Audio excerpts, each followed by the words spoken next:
Ay nako mga kaibigan, may problema na naman ako. Yung boyfriend ko kasing foreigner na ano ba yan? Lugar na yan? Australia. Australian siya.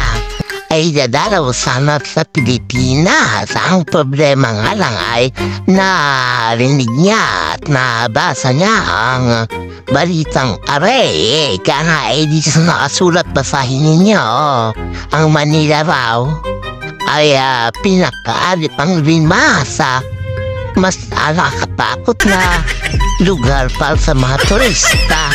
Ay naku naman.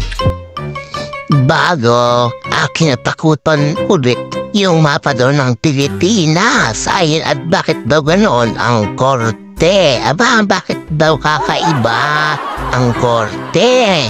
Kaya medyo alanganin na siyang pumunta din eh.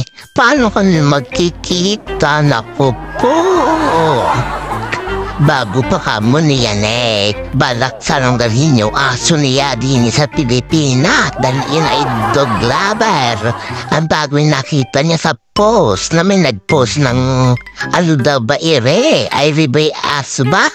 Sabi ko naman ay baboy. Hindi ko na hindi siya naniniwala na karne ari ng baboy. Kaya tinamuha naman yung bunga ng aso.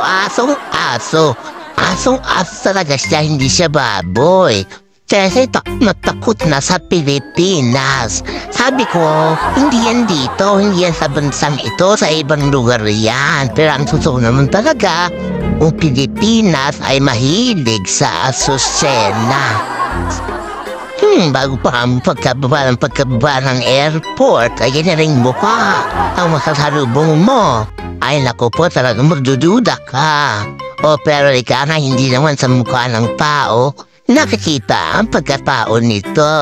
Hindi mo babalatan mukha niya, hindi mo makikita kung mabuti siyang tao o hindi.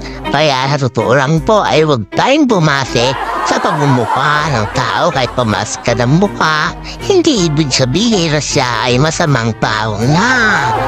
Baka maaari nga alapin siya ng pala ng mamang are ng RC.